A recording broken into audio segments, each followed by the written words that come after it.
Hello दोस्तों, आज हम बात करेंगे भारत में लॉन्च की गई एक नई वजन कम करने की और डायबिटीज की दवाई जिसका नाम है मोनजारो। पिछले 2 दिनों से पूरे देश में लगभग सारे मीडिया प्लेटफॉर्म पर इस वजन कम करने की दवाई के चर्चे हैं। आप देख सकते हैं कि सारे बड़े बड़े मीडिया वेबसाइट्स पर इसकी न्यूज़ बना करके और पब्लिश की गई है। इस दवाई को लॉन्च किया है एली लिली नाम की कंपनी ने। आज हम कुछ तथ्यों की बात करेंगे और सवाल उठाएंगे, उन सवालों का जवाब इस कंपनी से मांगेंगे। तो हमारा पहला सवाल है कि आखिर इस दवाई के सारे मीडिया हाउसेस में इतने चर्चे क्यों हैं? भारत में हजारों दवाई की कंपनी है और हर महीने कोई ना कोई कंपनी कोई ना कोई दवाई लॉन्च करती है। फिर इसी कंपनी के और इसी दवाई के इतने चर्चे क्यों हैं? इस तरह से अगर कोई मीडिया हाउस अपनी वेबसाइट पे कोई भी न्यूज़ पब्लिश करता है तो हजारों लाखों लोग उसे पढ़ते हैं। तो सबसे पहले तो किसी भी प्रोडक्ट के लिए सबसे बड़ी मार्केटिंग तो तभी हो जाती है अगर कोई मीडिया हाउस उसे छाप देता है। इसी तरह इस दवाई के और इस कंपनी की बहुत ही जबरदस्त फ्री में मार्केटिंग हो चुकी है, चाहे कोई माने या न माने। अब सवाल ये है कि मार्केटिंग करने के तो और भी तरीके हैं, तो इस दवाई की मार्केटिंग और तरीकों से क्यों नहीं की गई है? तो इसका कारण यह है, जब भी कोई ऐड आता है किसी भी न्यूज़पेपर में, तब सभी लोग उसे एक विज्ञापन की तरह ही देखते हैं। लेकिन जब एक विज्ञापन न्यूज़ की तरह किसी मीडिया में छपता है तो सारे लोग उसे एक विश्वास के साथ और एक रिलायबिलिटी के साथ मान लेते हैं।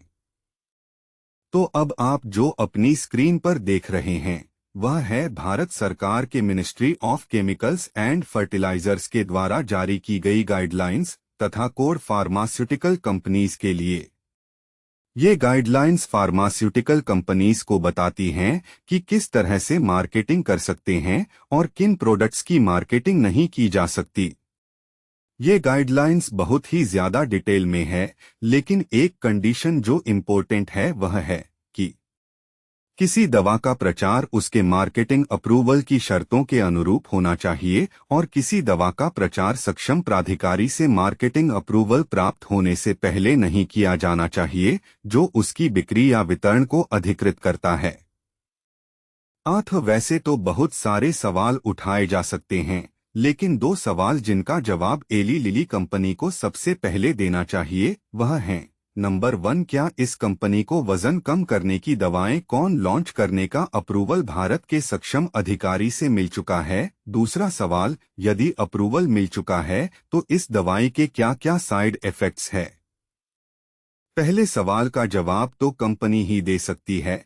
अब आते हैं दूसरे सवाल के ऊपर, जो कि है साइड इफेक्ट्स। मैंने सारे न्यूज़ आर्टिकल्स को पढ़ने के बाद यह समझा कि जो 10 से 12 वेबसाइट्स पर इस दवा के बारे में छापा गया है, सिर्फ एक न्यूज़ वेबसाइट पर जो है बिजनेस स्टैंडर्ड फल, इसके साइड इफेक्ट के बारे में चर्चा की गई है। मैं जो लिखा है वह आपके सामने आपकी स्क्रीन पर कॉपी पेस्ट किया गया है। सबसे आश्चर्य की बात तो यह है कि एक डॉक्टर कंपनी की दवाई के प्राइस के बारे में बात कर रहा है, बट हो सकता है कि डॉक्टर लोग भी ऐसा करते हो। लेकिन दूसरी मुख्य बात यह है कि यहाँ पर दवाई के साइड इफेक्ट की चर्चा की गई है। अगर डॉक्टर साहब यह भी क्लियर कर देते किस साइड इफेक्ट्स की इंटेंसिटी लॉन्ग टर्म में क्या हो सकती है, क्या किडनी डैमेज हो सकती है अथवा नहीं, यह कितनी प्रोबेबिलिटी है कि आपके मुख्य ऑर्गन्स खराब हो सकते हैं, तो बहुत अच्छा होता।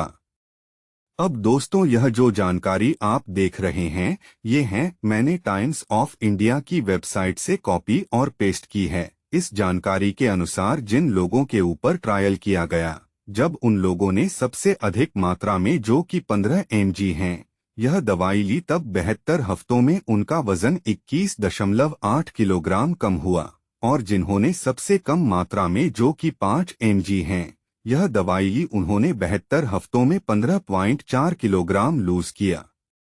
अब दोस्तों, सबसे बड़ा प्रश्न तो यही खड़ा होता है, 72 हफ्तों का मतलब है करीब 1.5 साल का होना। इसका सीधा सा मतलब है कि जिन लोगों ने ठूस के भी दवाई खा ली उस बंदे का वजन भी 1.5 किलोग्राम भी कम नहीं हुआ 1 महीने में। यदि 1.5 किलोग्राम 1 महीने में कम करना ही किसी का ऑब्जेक्टिव है, तो वह तो आप खुद से ही अपने खाने पर नियंत्रण करके कर सकते हैं, अथवा किसी चलते फिरते निठल्ले डाइटिशियन से भी पूछ लेंगे तो भी हो जाएगा। अतः मेरी समझ में अभी तक यह नहीं आया कि इतने जबरदस्त भयंकर चर्चे सारे मीडिया हाउसेस में क्यों हो रहे हैं इस दवाई के। आप लोग ही डिसाइड करिए कि कैसे यह दवाई मोटापे में यूजफुल है। यदि डॉक्टर प्रेस्क्राइब भी करते हैं तो आप उनसे पूछिए कि इस दवाई को लंबे समय तक लेने के क्या सीरियस साइड इफेक्ट्स हो सकते हैं। नमस्ते।